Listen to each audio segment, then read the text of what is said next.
یہ سارے اسٹینڈرڈز جو معیار قرآن دیتا ہے ان سب کو ایک طرف رکھ کے یہ جگہ جگہ بڑی آسان سے نسخے بانٹ دیے گئے ہیں کہ اس کے بعد پھر جو دل چاہے کرے، وہ سب ایمان والے ہیں۔ وہ کچھ زبان سے کہیں پڑھنا ہے، کہیں بہت معمولی سا کسی جگہ بیٹھ کر کچھ کسی طرح کی کوئی فلاں روزہ رکھ لیا یا فلاں نماز پڑھ لی، تو اس کے بعد پھر وہ ایک سال کے گناہ تو ختم ہو جاتے ہیں۔ Subscribe the channel and press the bell icon to never miss a video. اعوذ باللہ من الشیطان الرجیم، بسم اللہ الرحمن الرحیم۔ وَلَا تَهِنُوا وَلَا تَحْزَنُوا وَأَنْتُمُ الْأَعْلَوْنَ إِن كُنتُم مُؤْمِنِينَ۔ تم بودے مت بنو اور غم نہ کرو، تم ہی سربلند ہوگے، سب سے اوپر ہوگے اگر تم ایمان والے ہو۔ جنگ احد کا ذکر چل رہا تھا، اس کے بعد جو انٹرنل اندرونی نظام اس کا تذکرہ کیا کہ ایمان والوں میں کس طرح کے فساد نہیں ہونے چاہیے اور کس طرح کی کمزوریاں نہیں ہونی چاہیے۔ اس میں اہم سب سے زیادہ سود تھا، خرچ کرنے کی تاکید تھی۔ اس کے بعد پھر واپس یہ کہا کہ جب جنگ کا تذکرہ تھا تو کہ تم ہی سربلند ہوگے، تمہیں ہمت ہارنے کی ضرورت نہیں ہے۔ جنگ احد میں نقصان بھی ہوا تھا، اگر تم ایمان والے ہو تو تم ہی سربلند ہوگے۔ وقتی نقصان ہوتے ہیں، لیکن یہ مورچے ایسے ہوتے ہیں کہ اس کے اوپر غلطیوں سے اپنی ہار بھی ہو جاتی ہے، لیکن ٹوٹل وار، آخری فیصلہ ان لوگوں کے حق میں ہوتا ہے جو ایمان والے ہوتے ہیں۔ اب یہ ایمان والوں کی ایک پہچان ہوئی کہ ایمان والے یہ قوم کی بات ہے، انڈیویجولز یا کہیں افراد ہوتے ہیں تو ان کے بارے میں تو یہ ہوتا ہے کہ وہ کسی کو کسی نے قتل کر دیا، شہید کر دیا، کسی کی کسی حادثے سے، ایکسیڈنٹ سے موت ہو گئی، کسی جگہ کوئی گر گیا، کسی نے اس کے ساتھ کوئی بدتمیزی بھی کی، لیکن بحیثیت مجموعی قوم سربلند ہوگی، تم ہی سربلند ہوگے، سب سے اوپر ہوگے اگر تمہارے اندر ایمان ہے۔ قرآن نے یہ ایمان کی بہت سی پہچانیں بتائی ہیں ایمان والوں کی۔ یہ جو کفر کے فتوے لگانے والے ہیں ان کو بتایا جائے، عوام سمجھیں اس بات کو کہ ایمان کی پہچان کیا ہے۔ وہ جنہوں نے ایمان کو بڑا آسان کر دیا ہے، مشکل تو نہیں ہے لیکن ایک الرٹ زندگی ہے، لیکن بڑے سستے میں جو جگہ جگہ جنتیں بکواتے ہیں اور گناہ جھڑواتے ہیں، ایک ایک لفظ کہنے کے اوپر، دو دو رکعتیں پڑھنے پر، ان کو بتایا جائے ایمان کی پہچان یہ ہے کہ تم اوپر ہوگے، تم سربلند ہوگے۔ دوسری جگہ ہے یہی بات کہی گئی ہے، سورہ نور کی آیت نمبر 55، وعد اللہ الذین آمنوا منکم وعملوا الصالحات لیستخلفنہم فی الارض کما استخلف الذین من قبلہم۔ اللہ نے یہ وعدہ کر رکھا ہے، اور اللہ سے سچا کس کا وعدہ ہو سکتا ہے؟ قرآن نے اس بات کو کہا بھی، ہم جانتے بھی ہیں دوسری جگہ، ومن اوفی بعہدہ من اللہ، اللہ سے بڑھ کر وفا کرنے والا وعدے کا کون ہے؟ تو اللہ نے یہ وعدہ کر رکھا ہے ان لوگوں سے جو تم میں سے ایمان لائے، اور ایمان کا جو تقاضا ہے ویسے ہی عمل بھی کیے، ایمان کے مطابق ان کے عمل نظر آئے۔ لَيَسْتَخْلِفَنَّهُمْ فِي الْأَرْضِ، خلف کہتے ہیں بعد میں آنے کو، تو تمہیں زمین میں ان کو ریپلیس کر دے گا جو ہیں اور تمہیں لے آئے گا، یعنی زمین میں پاور دے گا، وہ لازماً دے گا۔ یہ لام زبر کے ساتھ میں ہے، لام تاکید کہتے ہیں اس کو، لازماً تمہیں پاور دے گا وہ زمین میں۔ کما استخلف الذین من قبلہم، جیسے یہ تاریخ میں ہوتا چلا آیا ہے کہ جو ایمان لانے والے تھے وہ تکلیفوں سے گزرے، پریشانیوں سے گزرے، امتحانات سے گزرے، لیکن الٹیمیٹلی پھر غالب وہی ہوئے، ڈومینیٹ انہوں نے ہی کیا۔ دنیا کے اندر 1.25 ارب 1.5 ارب کے درمیان مسلمان ہیں، یہ سب ایمان لانے والے کہلاتے ہیں، سب نے کلمہ پڑھ رکھا ہے، یہ سب ایمان والے کہلاتے ہیں۔ یہ سب دنیا کے اندر ڈومینیٹ دوسرے کر رہے ہیں، یہ دبے ہیں، کہیں ان کی خوشامدوں کی وجہ سے حکومتیں باقی ہیں بڑی طاقتوں کی، ان کے گروپ میں ان کا ہاتھ سر پر ہے، وہ جیسے چلاتے ہیں انہیں ایکسپلائٹ کرتے ہیں، ان کے ریسورسز کو استعمال کرتے ہیں، جب دل چاہتا ہے دھمکی دے دیتے ہیں، اپنے ہتھیار بیچتے ہیں، سستا وہاں سے خام مال را مٹیریل بہت سستا خرید لیتے ہیں ان سے، اور بہت مہنگے ان کو پھر ہتھیار بیچتے ہیں، پھر ان کے جو دشمن ہیں ان کو سپورٹ کرتے ہیں، ان سے کچھ دشمنوں سے دھمکیاں دلواتے ہیں، اس پر اور ہتھیار بیچتے ہیں، ان سب کو ذلیل کر کے رکھا ہوا ہے مکمل۔ وہ ایسا ہے کہ جیسے وہ نچاتے ہیں ویسے ناچنے پر مجبور ہیں۔ قرآن یہ پہچان بتا رہا ہے کہ ایمان والے ہوتے تو پھر غالب وہی ہوتے۔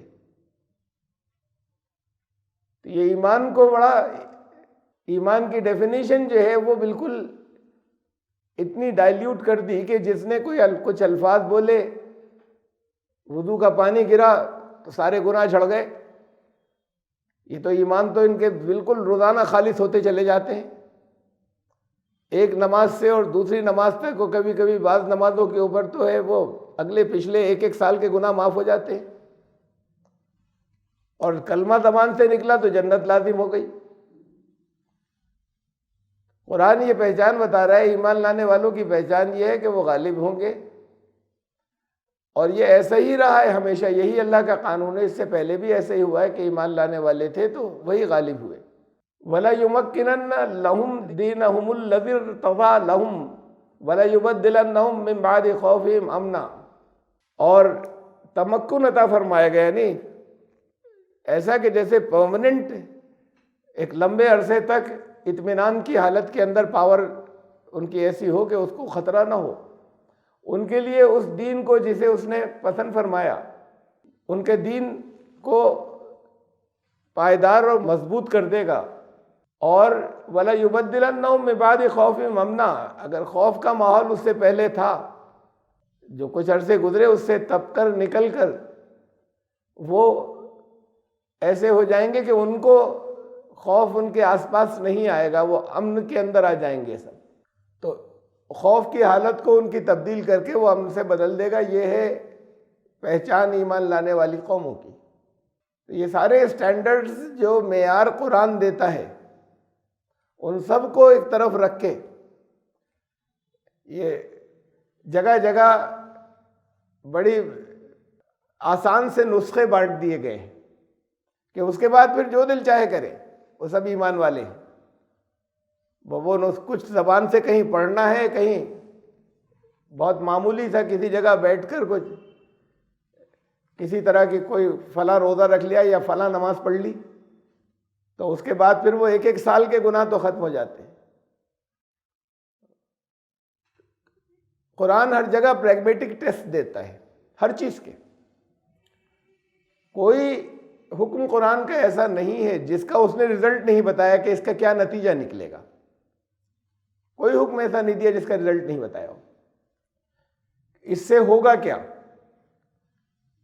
ایمان لانے والوں کی جو پہچان قرآن نے بتائی ہے وہ یہ ہے، لا تحسبن الذین کفروا معجزین فی الارض، ذہن کے اندر تمہارے یہ خیال نہ آ جائے، یہ گمان مت کرنا، وہ لوگ جو کفر کرنے والے ہیں وہ یہ گمان نہ کریں، کہیں اگر وقتی ان کو کچھ فائدے ملے، ٹیمپریری اگر ان کو پاور ملی ہے، تو یہ نہیں سمجھیں کہ زمین میں وہ اللہ کو عاجز کر دیں گے، یعنی اپنے انجام سے بچ کر نکل جائیں گے۔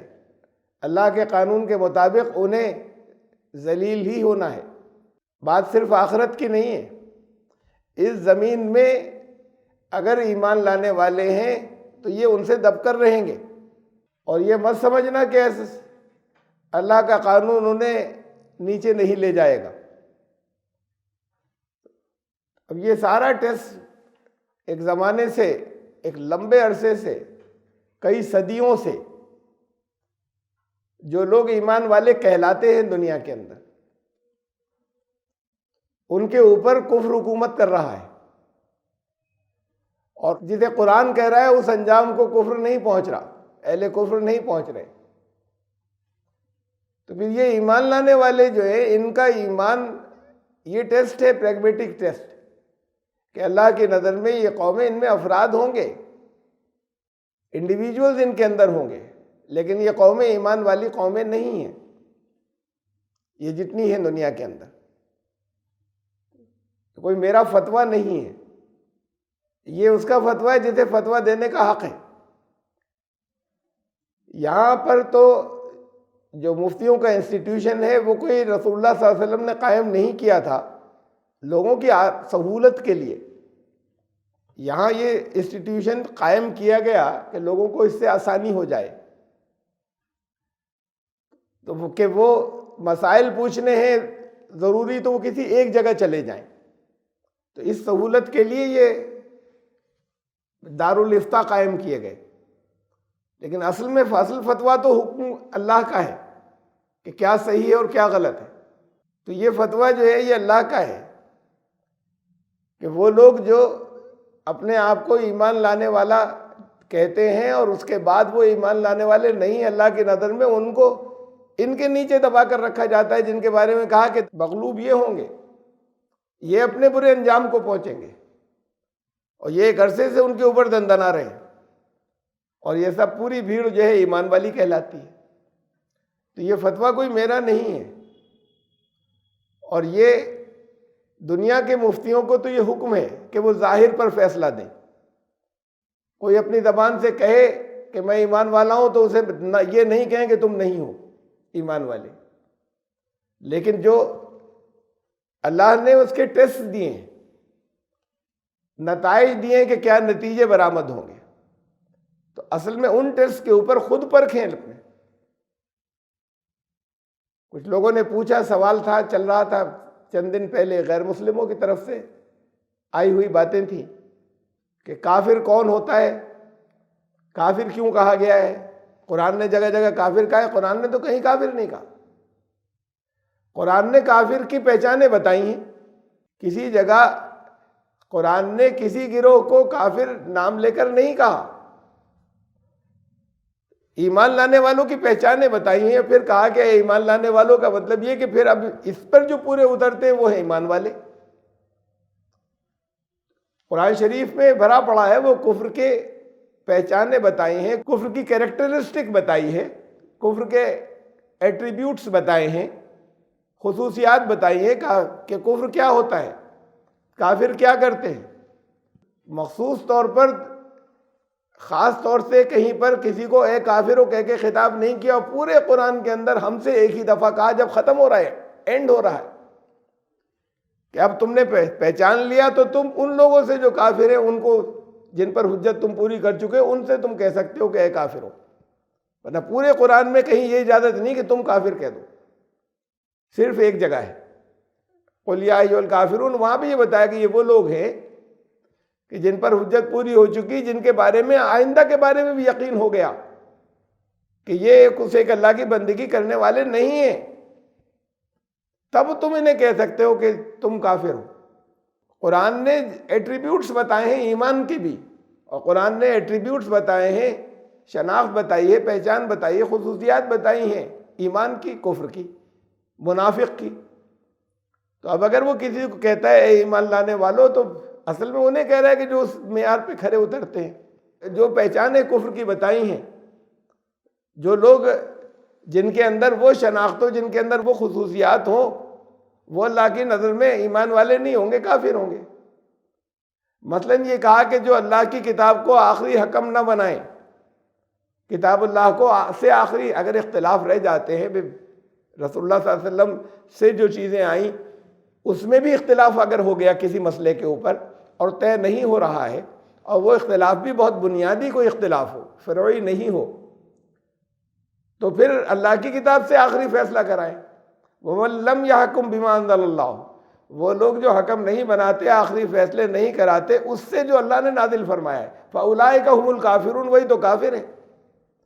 تو قرآن نے تو پہچانیں بتائی ہیں، خصوصیات بتائی ہیں کہ کافر کون ہوگا۔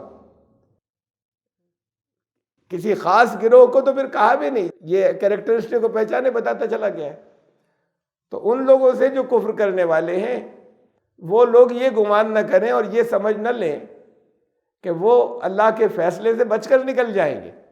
ان یمسسکم قرح فقد مس القوم قرح مثلہ، وقتی نقصان پہنچ سکتے ہیں ایمان لانے والوں کو، جیسے جنگ احد میں ہوا تھا، اپنی غلطی سے ہوا، اپنی غلطیاں ہو جاتی ہیں تو وقتی نقصان پہنچ سکتے ہیں۔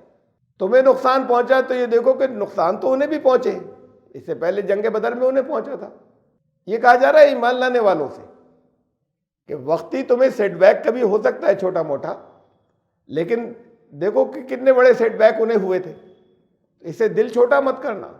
وَتِلْكَ الْأَيَّامُ نُدَاوِلُهَا بَيْنَ النَّاسِ، اور اللہ ان دنوں کو تبدیل کرتا رہتا ہے، وہ ایک جیسے حالات نہیں رہتے، یہ لوگوں کے درمیان میں ان کے احوال جو ہے وہ گردش کرتے رہتے ہیں، ایک جیسے نہیں رہتے۔ یہ اگر کہیں کچھ تکلیف ہوئی اور کچھ نقصان ہوا تو یہ واپس حالات بدلیں گے۔ وَلِيَعْلَمَ اللَّهُ الَّذِينَ آمَنُوا وَيَتَّخِذَ مِنكُمْ شُهَدَاءَ، یہ بہت اہم بات ہے۔ یہ جو جھٹکے آتے ہیں، یہ جو نقصانات آتے ہیں ایمان لانے والوں کے اوپر، یہ نہ سمجھیں کہ یہ لگاتار جو مبتلا ہیں پریشانیوں کے اندر اور لگاتار جو مغلوب ہیں اور لگاتار جو غلام ہیں، ان کی بات نہیں ہو رہی۔ وہ جو ایمان پر قائم رہنے والے ہیں ان کے لیے یہ جو موقع آتے ہیں کہ جہاں گھراؤ ہو جاتا ہے چاروں طرف سے، یہ اس لیے ہوتا ہے تاکہ اللہ کے قانون یہ جان لے کہ تم میں سے ایمان لانے والے کون ہیں۔ تو ایمان دعوے سے نہیں ہوگا، ایمان اس ٹیسٹ سے ہوگا، اس میں سے تب کر کون نکل کر آتے ہیں۔ کھرے کھوٹے وہاں ایسے موقعوں پر الگ ہو جاتے ہیں جب گھراؤ ہوتا ہے، جب سخت ذمہ داریاں آتی ہیں، جب بڑے کام ہوتے ہیں، جب ایسا محسوس ہوتا ہے کہ یہ تو بہت مشکل ہے، جب ایسا محسوس ہوتا ہے کہ یہاں پر لگنے میں تو پھر ہماری دنیا کا کیریئر گیا، مستقبل گیا، جب ایسے حالات آتے ہیں وہاں پہچان ہوتی ہے کہ ایمان والے کون ہیں، اس کے اندر منافق کون ہے اور کافر کون ہے۔ تو یہ بھی پہچانے بتائیے، کسی کو قرآن نے کہا نہیں۔ یہ اس لیے آتے ہیں حالات جب اگر ایمان لانے والوں کا گھراؤ ہو جائے چاروں طرف سے، کہ اس میں سے چھٹ کر نکل آئیں کہ سچ مچ ایمان والے کون ہیں، ایمان کے دعوے داروں میں سے اللہ کا قانون یہ جان لے۔ پھر وَيَتَّخِذَ مِنكُمْ شُهَدَاءَ، اور اس میں سے واقعی شہید کون ہے وہ نکل آئیں۔ دیکھیں شہید آپ کو معلوم ہے کہ اسے نہیں کہتے کہ جس کی جان ہی چلی جائے، جن کی اللہ کے راستے میں جان چلی جائے انہوں نے اپنی جان سے شہادت دے دی، گواہی دے دی، اس لیے انہیں شہید کہتے ہیں۔ شہید کے معنی گواہ۔ نبی اکرم صلی اللہ علیہ وسلم افضل الشہداء تھے، کسی میدان جنگ کے اندر کسی نے ان کی گردن نہیں اڑائی تھی، وہ افضل الشہداء تھے، یعنی اپنی تمام زندگی سے جس نے گواہی دے دی، زندگی گواہ بن گئی۔ وَيَتَّخِذَ مِنكُمْ شُهَدَاءَ، اس وقت ہوں گی گواہیاں جس وقت سخت مسائل آئیں گے، سخت کام آئیں گے، گھراؤ آئیں گے، جہاں ایسا محسوس ہوتا ہوگا کہ دین کے لیے لگنے کے اندر تو دنیا ہاتھ سے چھوٹی جا رہی ہے۔ تو اس وقت سلیکشن ہوگا، اس وقت یہ طے ہوگا، وہ ایسے اوقات یہ طے کریں گے کہ ایمان لانے والے کون تھے، منافق کون تھے، کافر کون تھے۔ تو تم میں سے وہ جو لوگ شہید ہیں، جو اپنے عمل سے گواہی دے رہے ہیں، وہ گواہی ان کی ریکارڈ ہو رہی ہے، اس لیے یہ حالات آتے ہیں کہ اللہ ان میں سے چھانٹ لے کہ کنہوں نے اپنے عمل سے گواہی دے دی کہ ہم ایمان والے ہیں۔ تو یہ خالی زبان، کسی کے زبان کے دعوے کو نہیں مانا جائے گا اللہ کے یہاں۔ یہاں پر حکم مفتی صاحب کو کہ زبان کے دعوے کو مان لیجئے، جیسا وہ کہیں ان کے بارے میں ویسے فیصلہ کر دیجئے، جو اپنی زبان سے جو کچھ کہتے ہو۔ لیکن اللہ کے یہاں یہ گواہیاں جو ہے یہ عمل سے ثابت ہوں گی کہ تمہارے اندر کتنا ایمان تھا یا منافقت تھی۔ واللہ لا یحب الظالمین۔ اور جس چیز کو جس مقام پر رکھنا ہوتا ہے اگر اس سے وہ ہٹاتا ہے جو کوئی، ایسے لوگوں کو اللہ پسند نہیں کرتا۔ ایمان لانے والوں کو ڈٹ کر اس مقام پر اس تقاضے کو پورا کرنا تھا جو اللہ کا حکم تھا، تو اگر وہ اس مقام سے ہٹ جاتے ہیں تو وہ پھر ظالم ہو گئے۔ تو جو اپنے مقام کو چھوڑ دیتا ہے، ظلم اسے کہتے ہیں کہ کسی چیز کو اس کی صحیح مقام پر نہیں رکھا جائے، وہاں سے ہٹا دیا جائے، اسے ظلم کہتے ہیں۔ ہر چیز اپنے صحیح مقام پر رہے، اسے عدل کہتے ہیں۔ ظلم کا الٹا، ظلم کی ضد جو ہے وہ عدل ہے۔ ہمارے یہاں اردو زبان کے اندر ظلم جو ہے وہ اسے کہا جاتا ہے مارنے پیٹنے کو کسی کو، مطلب شرک سب سے بڑا ظلم ہے، ان الشرک لظلم عظیم، کہ جہاں پر جس مقام پر مالک کو رکھنا تھا اس مقام پر دوسروں کو لے آئے، مخلوق کو لے آئے، یہ ظلم ہو گیا، یہ سب سے بڑا ظلم ہے۔ اللہ ایسے لوگوں کو پسند نہیں کرتا کہ انہیں جہاں کھڑے ہونا چاہیے تھا وہ وہاں سے چھوڑ گئے اپنی جگہ، جب اپنی جگہ وہ چھوڑ گئے تو پھر ایسے ظالموں کو اللہ پسند نہیں کرتا۔ تو انہیں کیسے اقتدار دے دے، انہیں کیسے پاور دے، انہیں کیسے عزت دے۔ لیکن سورہ احزاب کے اندر یہ اس آیت کی تشریح کے اندر جب چاروں طرف سے گھراؤ ہو گیا، بڑی تعداد میں وہاں پر اس کے اندر ایمان لانے والوں کے درمیان بھی جو منافقین تھے وہ چھوڑ کر بھاگ گئے۔ ان کا کہ یہ تھا جس کا اللہ نے وعدہ کیا تھا۔ جب چاروں طرف سے ایسا گھراؤ ہو گیا کہ ان کو یہ محسوس ہوتا تھا کہ اب یہاں شاید اب نہیں سروائیو کر پائیں گے، اس وقت کا یہ سین ہے کہ من المؤمنین رجال صدقوا ما عاہدوا اللہ علیہ، ایمان لانے والوں میں وہ لوگ ہیں جنہوں نے اللہ سے جو وعدہ کیا تھا وہ سچ کر دکھایا، وہ وعدہ انہوں نے سچ کر دکھایا۔ آپ میں سے ہی بہت سے لوگوں نے کوئی وعدے کیے نا اللہ سے، کرتے رہتے، جماعتی طور پر بھی وعدے کیے، اس وعدے کو سچ کر دکھایا انہوں نے جو اللہ سے وعدہ کیا تھا۔ فَمِنْهُمْ مَنْ قَضَىٰ نَحْبَهُ، ان میں سے بعض وہ ہیں جو اپنی مراد پا گئے۔ مراد کیا تھی ان کی؟ تمنا کیا تھی؟ تمنا یہ تھی کہ اللہ کی آخری طور پر اپنی زندگی سے گواہی دے دیں۔ زندگی کے اندر کمیاں کچھ رہ جاتی ہیں لیکن وہ آخری گواہی ہے کہ اپنی جان بھی دے دی۔ وَمِنْهُمْ مَنْ قَضَىٰ نَحْبَهُ، ان میں بہت سے وہ ہیں جو اپنی مراد پا گئے۔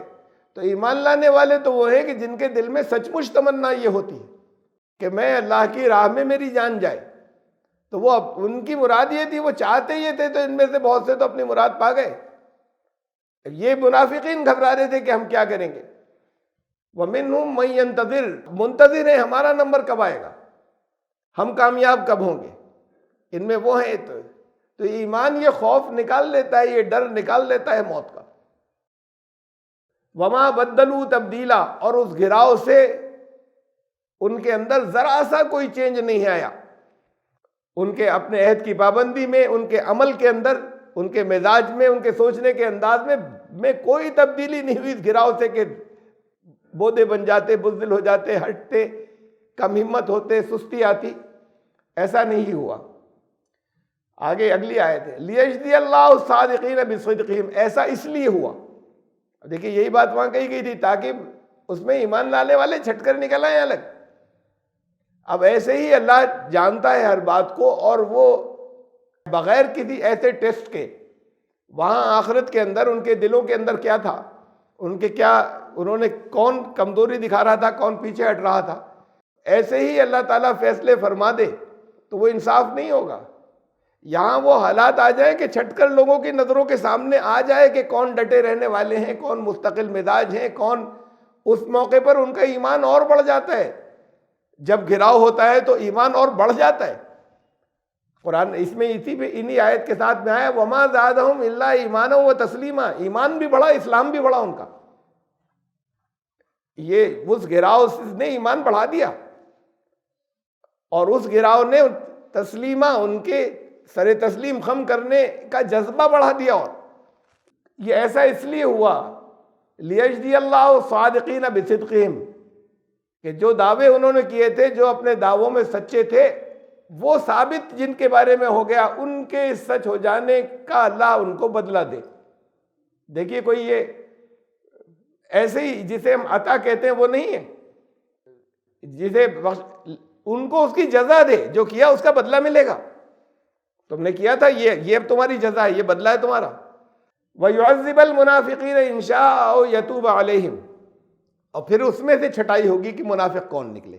تو پھر اب ان منافقین میں بھی دو طرح کے لوگ ہوتے ہیں، ایک وہ ہوتے ہیں کہ جن سے کوئی وقتی طور پر غلطی ہوئی اور بات کو وہ شرمندہ ہوئے کہ ہم ایسے کیوں کر لیا ہم نے، اور ایسے بھی ہیں کہ جن کی مستقل روش ایسے ہی ہے۔ تو پھر تاکہ ان منافقین کو اگر وہ چاہے اللہ تو ان کو سزا دے، اور چاہے تو ان کی توبہ جو ہے او یتوب علیہم، ان کی توبہ قبول کرے، ان کی طرف واپس پلٹے۔ یہ تو تب ہے جب وہ شرمندہ ہوں تو ان کی توبہ قبول کرے، توبہ کریں گے تو توبہ قبول ہوگی۔ تو ان میں وہ بھی ہیں کہ جو شرمندہ ہونے والے ہیں ایسے موقعوں پر کہ ہم کیوں پیچھے رہ گئے، یا ہم نے کیوں بزدلی دکھائی، یا ہم کیوں ہٹے، اور اب ان کو تو جزا ملے گی، وہ جو ایمان والے اس میں چھٹائی میں ثابت ہوئے، اور باقی جو تھے منافقین ان میں وہ ہیں کہ جو اصلاح کی گنجائش ہے، ان میں وہ بھی ہیں کہ جن کی اصلاح نہیں ہو سکتی۔ یہ سورہ بقرہ میں بالکل شروع میں مثالیں دی تھی دو طرح کے منافقین کی، بہت لمبی تفصیل پھر چلی تھی۔ ان اللہ کان غفور الرحیم، اللہ تو تیار ہے ہر وقت، یہ تو اللہ ہر وقت تیار ہے اس بات کے لیے کہ تمہارے گناہوں کو ڈھک لے، تمہاری غلطیوں کی سزا سے تمہیں بچا لے، اس کے برے انجام سے بچا لے، اور تم نے جو اچھے عمل کیے ہیں اپنی رحیمیت کی صفت کی وجہ سے اس کا اچھا اجر دے، وہ تو ہر وقت اس کے لیے تیار ہے۔ لیکن یہ ڈیپینڈ کرتا ہے تمہارے اپنے عمل کے اوپر کہ کون کیسا ہے۔ وَلِيُمَحِّصَ اللَّهُ الَّذِينَ آمَنُوا وَيَمْحَقَ الْكَافِرِينَ، اور تاکہ کندن بنا کر نکالے، تپا کر بالکل خاص، جیسے کوئی چھٹائی ہوتی ہے کہ یہ سونا اس میں سے نکل آیا، کھوٹ الگ ہو گیا۔ یہ موقع اس لیے آتے ہیں کہ ایمان لانے والوں کو تو وہ تپا کر پاک کر دے، یہ بھٹی میں سے نکل کر آ گئے، یہ کھرے تھے سارے، وَيَمْحَقَ الْكَافِرِينَ، اور بٹ مارا جانا، بے برکتی فنش ہو گئے جیسے وہ جو کفر کرنے والے ہیں وہ ان کو اللہ اپنی رحمت سے دور کر دے۔ ام حسبتم ان تدخلوا الجنت ولما یعلم اللہ الذین جاہدوا منکم ویعلم الصابرین۔ اب یہ اس کے بعد بڑی اہم آیت ہے، اور یہ حسبتم، کیا تم نے یہ گمان کر لیا، یہ سوچ لیا، یہ حساب لگا لیا، ام حسبتم، کیا تم نے یہ حساب لگا رکھا ہے، یہ گمان کیا ہوا ہے، ان تدخلوا الجنت، تمہیں جنت میں انٹری ملے گی۔ یہ ان سے کہا جا رہا ہے جو اپنے آپ کو ایمان والا کہتے ہیں۔ یہ سب ان لوگوں کو لپیٹ دیا ہے، اللہ نے ان سب کی رد کر دی ہے، وہ جو دنیا کے اندر مشہور کر دیے گئے ہیں کہ ایمان لانے والے کون ہوتے ہیں اور ایمان کیسے ہو جاتا ہے۔ کیا تم نے یہ سمجھ رکھیا ہے کہ جنت کا سودا ایسا ہے کہ زبان سے کچھ کہہ دیا اور جنت مل گئی؟ تم نے یہ گمان کر لیا ہے کہ تمہیں ان تدخلوا الجنت، کہ تم جنت میں داخل ہو جاؤ گے، انٹری مل جائے گی جنت میں تمہیں؟ وہ جو اپنے آپ کو ایمان لانے والا کہہ رہے ہیں ان سے اللہ نے فرمایا وَلَمَّا يَعْلَمِ اللَّهُ الَّذِينَ جَاهَدُوا مِنْكُمْ، اور اللہ کے قانون نے یہ تو ٹیسٹ کیا نہیں ابھی، اس سے پہلے کیسے مل جائے گی؟ جب تک وہ ٹیسٹ آتے ہیں مختلف موقعوں پر آتے ہیں، ایسا نہیں ہوتا کہ روز چل رہے ہیں، وہ انڈیویجول زندگی کی باتیں ہوتی ہیں، یہ ٹیسٹ آتے رہتے ہیں جنہوں نے ابھی تک، وہ اللہ کا قانون پھر وہاں پر اپنا کام کرتا ہے، کھرے کھوٹے الگ ہو جاتے ہیں۔ اس نے ابھی یہ تو جانا نہیں کہ تم میں سے لگاتار محنت کس نے کی، جہاد کس نے کیا، جہاد کرنے والے کون تھے تم میں سے؟ جہاد صرف میدان جنگ کا نہیں ہوتا، جہاد تو ہر زندگی کی راہوں کے اندر لگاتار مسلسل کوشش اور انتھک کوشش کرتے چلے جانا، striving for the cause of Allah consistently. تم میں سے جہاد کرنے والے کون تھے؟ جب یہ موقع آتا ہے تو پھر وہ چھٹائی ہوتی ہے. تو جب یہ ہو جائے گی، اس جنت تو وہاں سے نکل کر ہوگی. تم نے ایسے سمجھ رکھا ہے کہ جنت مل جائے.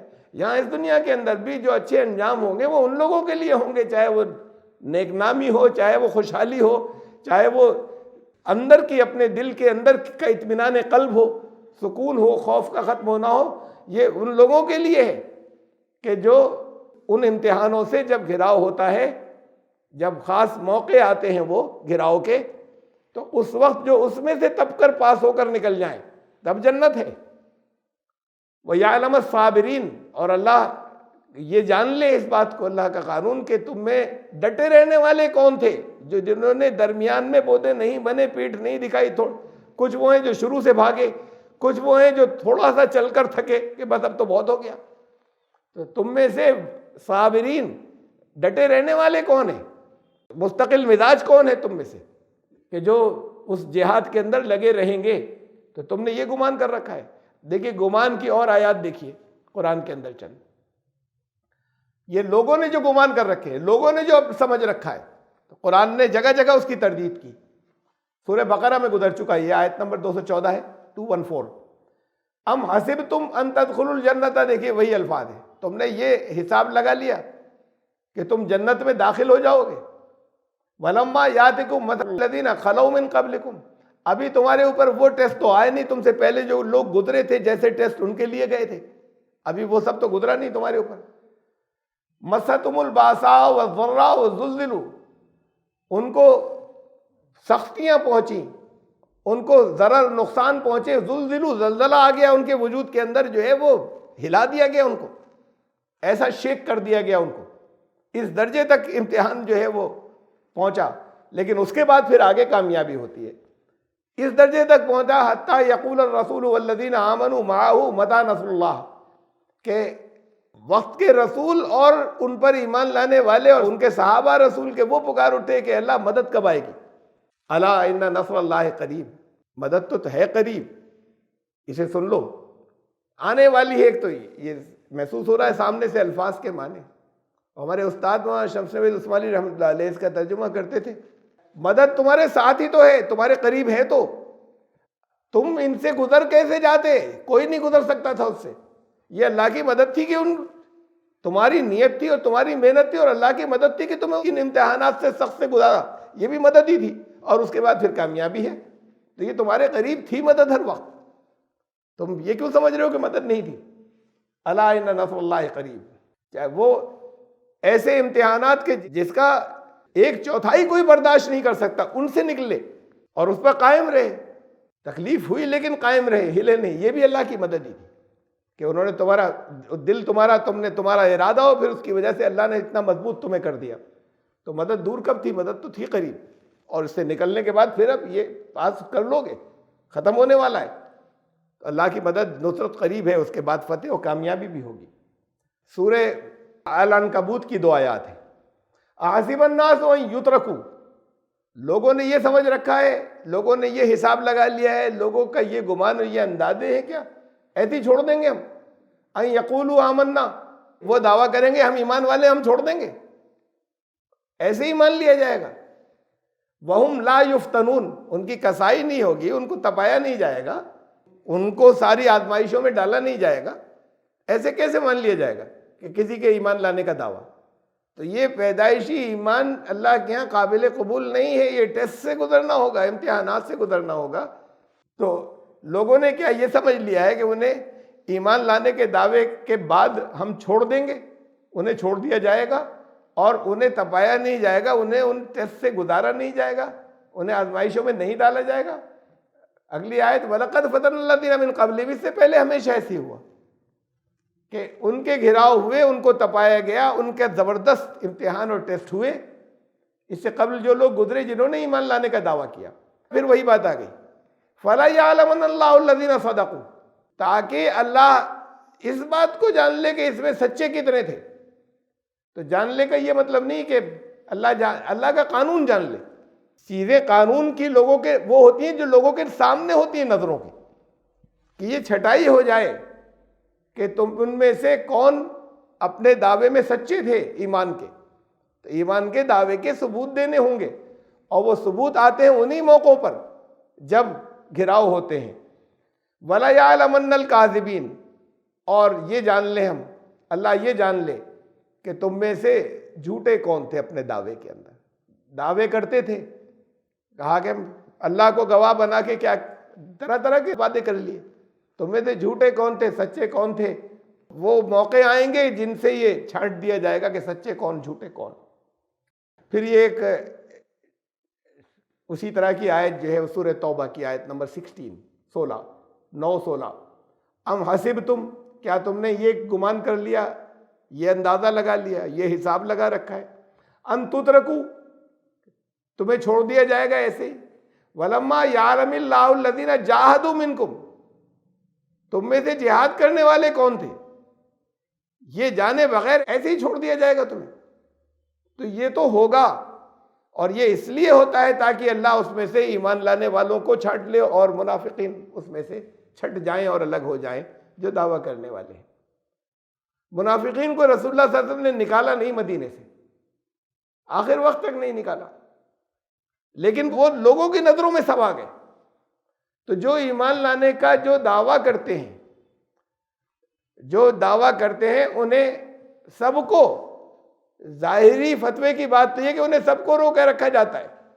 یہ نہیں ہوتا کہ رسول جانتے ہیں کہ نکلو یہ تم سب بدماش ہو، یہ تم جو ہے یہ سازشیں کرنے والے ہو، تم نقصان پہنچانے والے ہو، تو نہیں نکالا، کسی ایک کو بھی نہیں نکالا، لیکن سب لوگوں کی نظروں میں آ گئے۔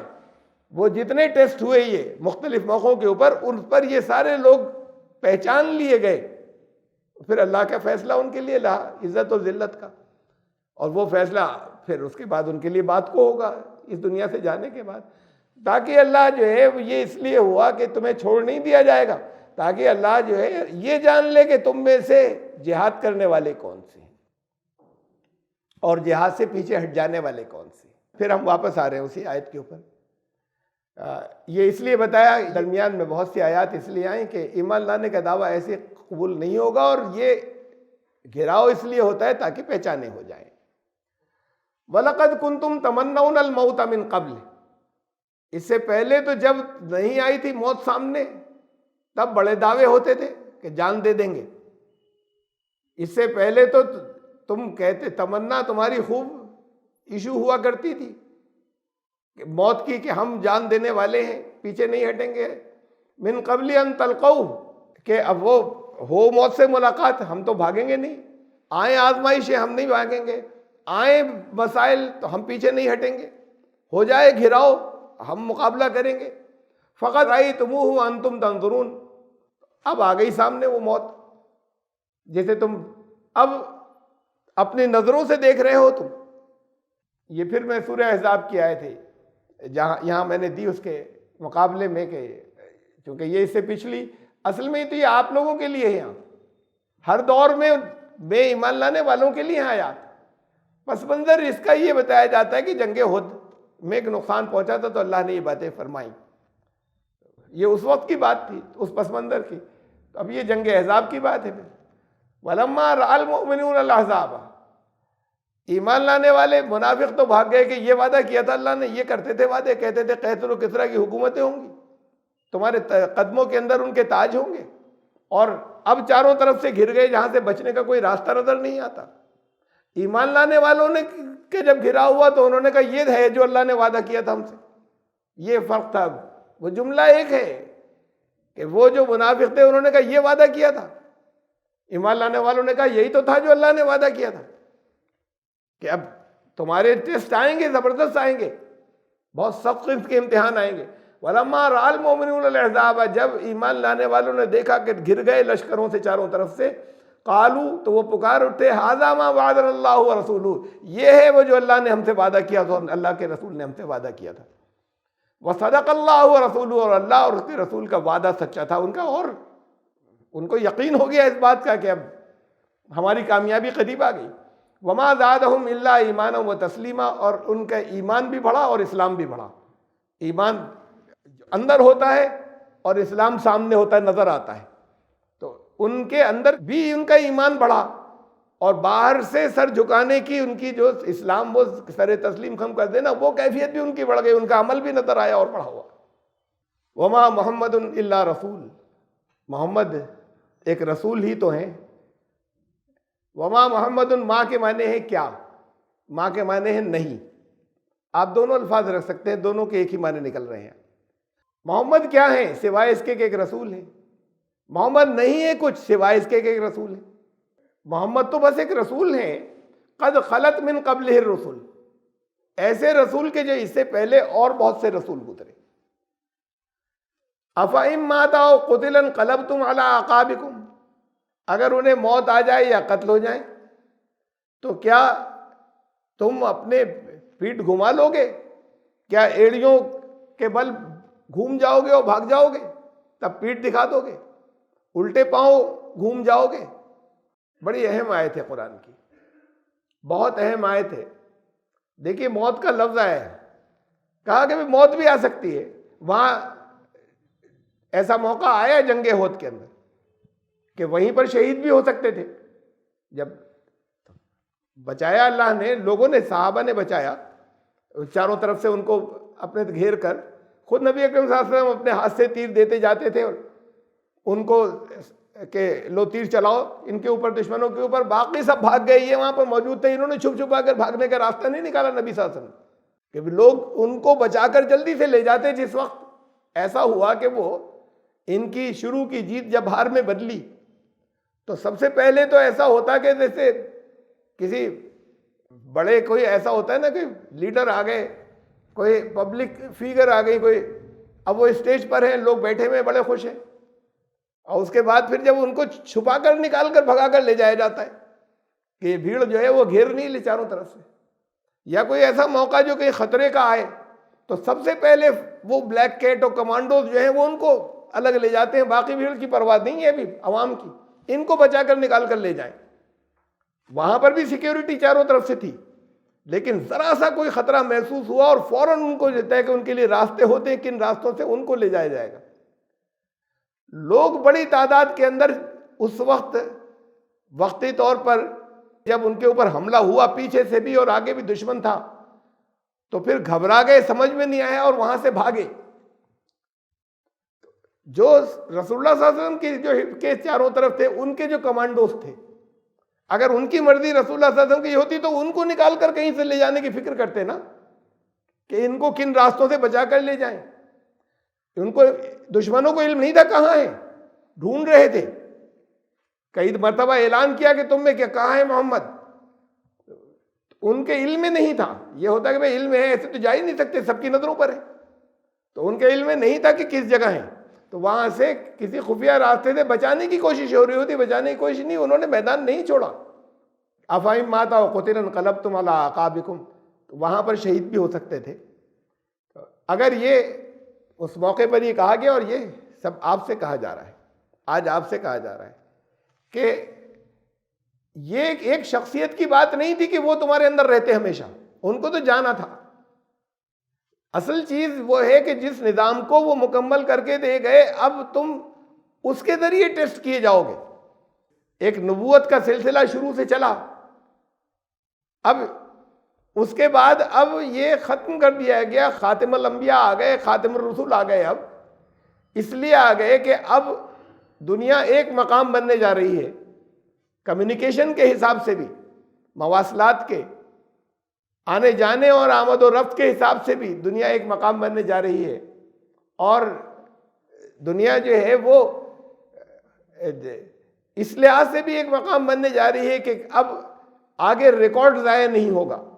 تو اب جو اس لیے اب یہاں پر آنے کے بعد قانون کے اندر وہ جو شریعت سے متعلق چیزیں تھیں، جن میں لوکل ضرورتوں کا پہلے خیال رکھا گیا تھا، اب وہ پرماننٹ کر دی گئی ہمیشہ کے لیے۔ الیوم اکملت لکم، اب تمہارے لیے دین کمپلیٹ ہو گیا، اس میں اب کوئی تبدیلی نہیں ہوگی۔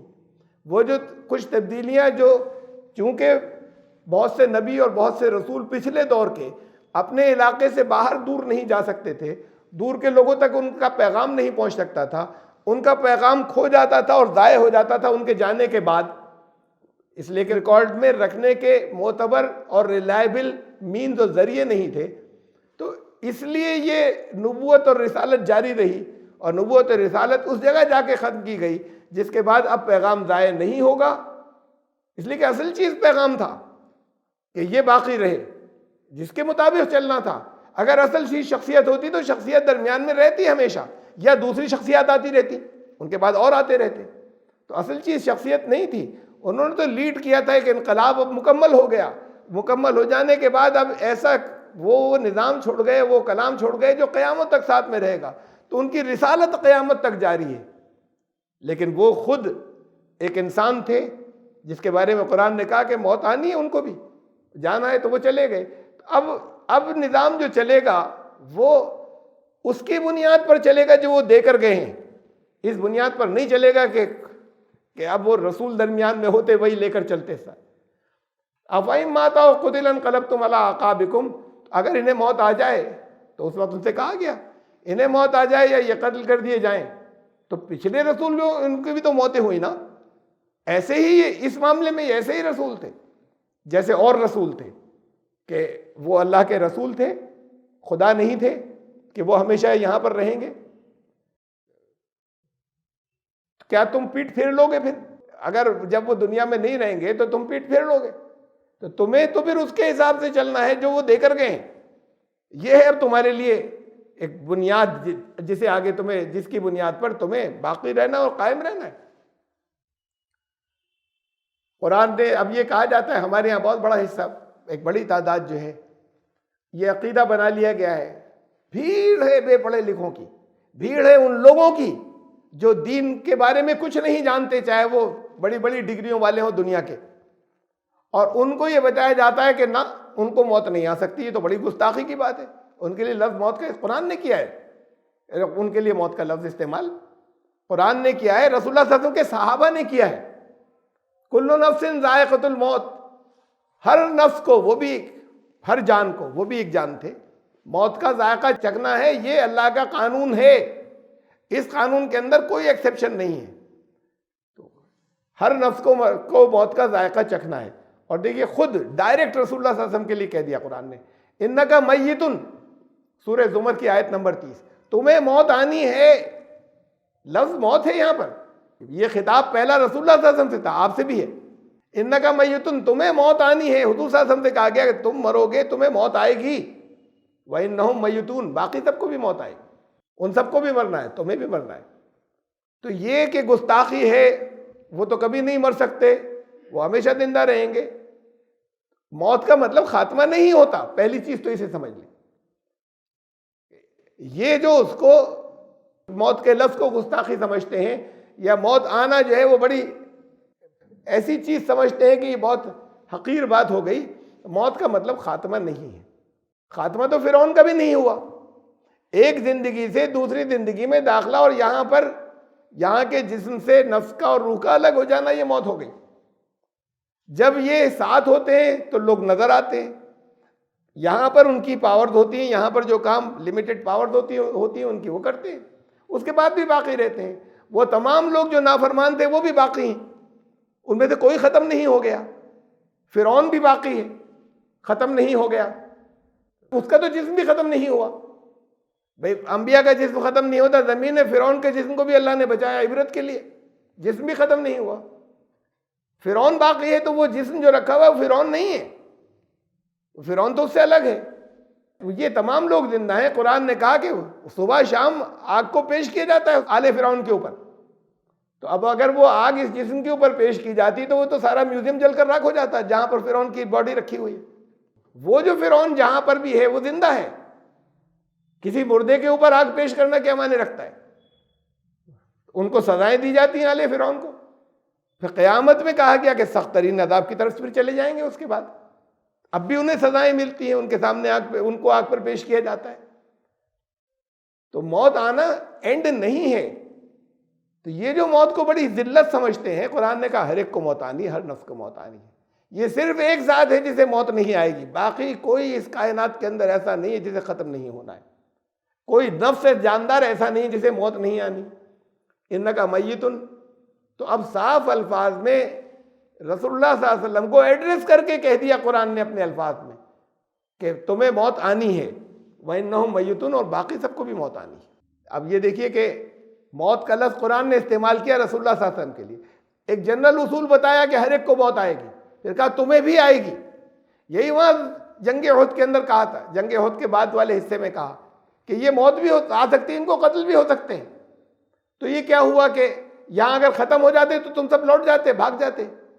وہاں ایسا ہوا تھا کہ صحابہ کے اندر یہ افواہ اڑ گئی کہ رسول اللہ صلی اللہ علیہ وسلم شہید کر دیے گئے، تو تب اور بزدلی چھا گئی، تب اور سب کا ایسا ہوا کہ جیسے سرنڈر کر دیا، ہمتیں ہار دی، تب اور بھاگے تھے۔ تو یہ کہا گیا کہ یہ وہ تو نہیں رہیں گے ایک دنیا میں، تو پھر تب بھی تم پیٹ پھیر لو گے۔ یہ نظام اس لیے آیا تھا، وہ لے کر آئے تھے کہ تم اس نظام کے مطابق چلو گے، وہ جو کلام لائیں اس کے مطابق زندگی گزارو گے۔ بخاری کی حدیث ہے کہ حضرت ابوبکر رضی اللہ تعالیٰ عنہ جب انتقال کی خبر آئی تو آئے، وہ گھوڑے سے آئے، گھوڑا حضرت عائشہ کے حجرے کے اندر داخل ہوئے، چادر کا کونا اٹھایا، آنکھوں سے آنسو ٹپکے، جھک کر ماتھا چوما، اور پھر اس کے بعد یہ فرمایا کہ میرے ماں باپ آپ پر قربان، اللہ کی قسم اب آپ کے لیے دو موتیں نہیں ہیں، دو موتیں آپ پر جمع نہیں کرے گا اللہ، آپ کے لیے ایک ہی موت تھی، وہ آ چکی۔ مطلب یہ بار بار کوئی جینا مرنا نہیں ہے، ایک ہی موت تھی، یعنی ایک ہی ٹرانسفر تھا، پھر واپس یہاں آئیں گے، پھر جائیں گے، ایسا نہیں ہے۔ موت کا بھی مطلب خاتمہ نہیں ہے، اسے بھی ذہن میں رکھیں کہ یہ ایک ہی بار ہونا تھا کہ یہاں سے آپ چلے گئے وہاں، اب موت نہیں آئے گی، آپ پر دو موتیں اللہ جمع نہیں کرے گا، اور ایک ہی موت جو آپ کے لیے طے تھی، لکھی ہوئی تھی، وہ آ چکی۔ اب لفظ موت ہے، امل موتہ التی، وہ موت کتبت، وہ موت جو لکھی گئی تھی علیہ کا آپ کے لیے، فقط متہا، اب وہ موت آ گئی، وہ موت آ چکی۔ تو لفظ موت حضرت ابوبکر صدیق نے استعمال کیا۔ یہ کیا کہتے ہیں؟ گستاخی ہے، عوام کو مسلیڈ کرتے ہیں اور عوام کو بتاتے ہیں کہ بھئی باقی لوگ مرتے ہیں، وہ نہیں مرتے، بس وہ خالی جو ہیں وہ زندہ ہیں،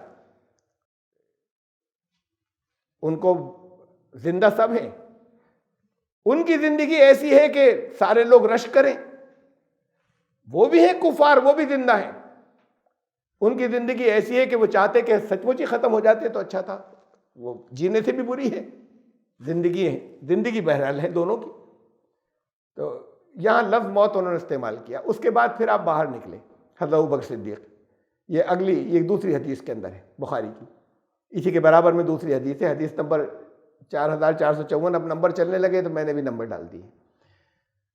پھر اس کے بعد باہر نکلے، یہ اس کے بعد کا حصہ ہے، اس میں پھر آپ کے سامنے نقل کیا ہے، درمیان کا چھوڑ دیا جہاں ڈاٹ ڈاٹ ہے، اس میں یہ ہے کہ پھر باہر آئے، وہاں حضرت عمر جو تھے وہ ہوش و حواس کھو بیٹھے تھے۔ جب ہوا کہ رسول اللہ صلی اللہ علیہ وسلم کا انتقال ہو گیا تو وہ بالکل ایسا تھا کہ اپنے ہوش کھو بیٹھے، وہ تلوار گھما رہے تھے اور کہہ رہے تھے جس نے کہا اس کی گردن اڑا دوں گا، جس نے کہا محمد کی موت ہو گئی اس کی گردن اڑا دوں گا، خدا کی قسم وہ ایسے آئیں گے واپس جیسے موسیٰ کوہ طور سے آئے تھے، اور وہ تلوار گھما گھما کے یہ کہہ رہے تھے۔ حضرت ابوبکر نے انہیں روکنا چاہا، ان کو نظر نہیں آیا حضرت ابوبکر، تو اس وقت اس دنیا میں نہیں تھے، وہ اتنا انہیں شوق پہنچا تھا، صدمہ جو تھا اس کے اندر۔ تو حضرت ابوبکر نے پھر انہیں چھوڑ دیا، انہیں روکنا چاہا، نہیں رکے، تو پھر ایک طرف کھڑے ہو کے حضرت ابوبکر نے تقریر شروع کر دی۔ تو لوگ جو حضرت عمر کو چاروں طرف سے گھیرے یا دیکھ رہے تھے وہ سب اکٹھا ہو گئے، تقریر سننے لگے، حضرت ابوبکر کی طرف آ گئے۔ تو حضرت ابوبکر نے پھر وہاں یہ کہا کہ تم میں سے جو کوئی محمد کی بندگی کرتا تھا، فمن کان منکم یعبد محمدا صلی اللہ علیہ وسلم فإن محمد قد مات، تو سن لو کہ اب ان کو موت آ گئی، یہ موت کا لفظ ہے۔ حضرت ابوبکر نے بولا سن لو، وہ اب ان کو موت آ چکی، تم ان کے بندے تھے کیا؟ ومن کان منکم یعبد اللہ، اور تم میں سے جو اللہ کی بندگی کرتا تھا، فإن اللہ حی لا یموت، تو پھر اللہ ہے وہ جو زندہ رہے گا، اس کو موت نہیں آئے گی۔ اور پھر اس کے بعد انہوں نے یہ آیت پڑھی، یہی جو جس کی ابھی تشریح چل رہی ہے، قال اللہ، کہ اللہ تعالیٰ نے دیکھو قرآن میں بھی کہا ہے وما محمد الا رسول قد خلت من قبلہ الرسل، ابھی جو گزری آئے، محمد وہ تو صرف ایک رسول تھے، افإن مات أو قتل انقلبتم علی اعقابکم، وہ اگر ان کو موت آ جائے یا قتل کر دی جائے تم پیٹ پھیر کے بھاگ جاؤ گے کیا؟ تو اس وقت پھر حضرت عمر کے کانوں میں جب قرآن کی آواز آئی تو ایک دم پھر وہ واپس ہوش میں آئے، پاؤں لرزنے لگے ان کے، ان کا کہ ایسا ہو گیا کہ کھڑا نہیں رہ پاؤں گا، اب زمین میں گر جاؤں گا میں۔ اور پھر ان کو یہ احساس ہوا کہ نہیں، ان کی تو موت ہو چکی۔ حضرت عمر جب یہ قرآن کی آیت سنی انہوں نے، اس کے آگے یہی جو میں نے ابھی بیان کیا، درمیان کا حصہ میں نے چھوڑ دیا ہے. حین سمعتہ تلاہا، ان کو جب حضرت ابو بکر کو سنا انہوں نے یہ اس آیت کو تلاوت کرتے ہوئے، یہ جس کی ابھی سورہ بقرہ کی جو آیت تھی جس کی تشریح ہے، علمت تو میں نے تب یہ جانا، تب اس بات کا ہوش ہوا، تب احساس ہوا ان نبی صلی اللہ علیہ وسلم قد مات، کہ محمد رسول اللہ صلی اللہ علیہ وسلم کو موت آ چکی. اب یہ حضرت عمر کہہ رہے ہیں موت، تو اب ایک حدیث کے اندر موت کا لفظ حضرت ابوبکر کی زبان سے، اب حضرت عمر کی زبان سے کہ پہلے ہوش میں نہیں تھے جو بھی کہہ رہے ہوں، اور کہا کہ اب ایسا ہوا کہ جیسے پورا احساس ہو گیا کہ محمد صلی اللہ علیہ وسلم کو موت آ چکی. قرآن کہہ رہا ہے، حضرت ابوبکر کہہ رہے ہیں، صحابہ حضرت عمر کہہ رہے ہیں، اور یہاں پر لوگوں کو یہ بتایا جاتا ہے کہ نہیں یہ گستاخ ہیں، وہ لوگ گستاخ رسول ہیں جو ان کے لیے موت کا لفظ استعمال کریں. موت کوئی گالی نہیں ہے، اصل بات یہ ہے کہ موت سے اگلی جو زندگی ہے اس کے اندر کون کس حال میں ہے، یہ ہے اصل بات. یہاں سے تو ہر ایک کو جانا ہے، اس زمین پر نہیں رہنا ہے، اس زمین سے ہر ایک کو ٹرانسفر ہونا ہے ایک دوسری زندگی کے اندر. تو اس ٹرانسفر کو موت کہتے ہیں، یہاں سے ختم ہو جانے کو، یہاں سے اس مادی جسم اس سے الگ ہو جانے کو، یہ موت ہوتی ہے. وما محمد الا رسول، آیت کا خالی ترجمہ ہم دوہرا لیں، اور محمد رسول ہی تو ہیں. قد خلت من قبلہ الرسل، بہت رسول ان سے پہلے گزرے، انہی کی طرح یہ بھی ایک رسول تھے. ہاں یہ آخری رسول تھے، مکمل ہو گیا، اب ان کو بھی جانا ہے. افئن مات او قتل انقلبتم علی اعقابکم، اگر انہیں موت آ جائے یا قتل کر دیے جائیں تو کیا تم اپنے ایڑیوں پر گھوم جاؤ گے، پیٹ پھیر کر بھاگ لو گے کیا؟ ومن ینقلب علی عاقبیہ، اور جس نے پیٹ پھیری، فلن یضر اللہ شیئا، اللہ کو کوئی نقصان نہیں پہنچائے گا. یہ تو پھر جس نے پیٹ پھیری پھر وہ برباد ہو گیا، اس سے اللہ کا تو کوئی نقصان ہوگا نہیں. وَسَيَجْزِي اللَّهُ الشَّاكِرِينَ، اور جلد ہی اللہ شکر کرنے والوں کو ان کی جزا دے گا. جزا دے گا، یہ الگ سے کوئی بخشش نہیں ہے. وہ جو کچھ کر رہے ہیں اس لیے کہ انہوں نے شکر کی زندگی گزاری. شکر کیسے کہتے ہیں؟ قدردانی کو. قدردانی کیا چیز ہوتی ہے؟ کسی چیز کی قدر کرنا کا مطلب اس چیز کو ویسے استعمال کرنا جیسے کرنا چاہیے تھا. کسی غلط جگہ استعمال کیا تو قدر نہیں کی. اس زندگی کو کیسے استعمال کیا؟ جیسا استعمال کرنا چاہیے تھا، جیسا کہا گیا تھا، اس کا وہ پراپر یوز کیا تو یہ اس کا شکر ہوا. ایسے شکر کرنے والوں کو عنقریب اللہ ان کی جزا دے گا. ہم آیت نمبر 144 تک آئے، 144 سورہ آل عمران کی. انشاءاللہ زندگی رہی تو پھر آیت 145 145 سے شروع کریں گے.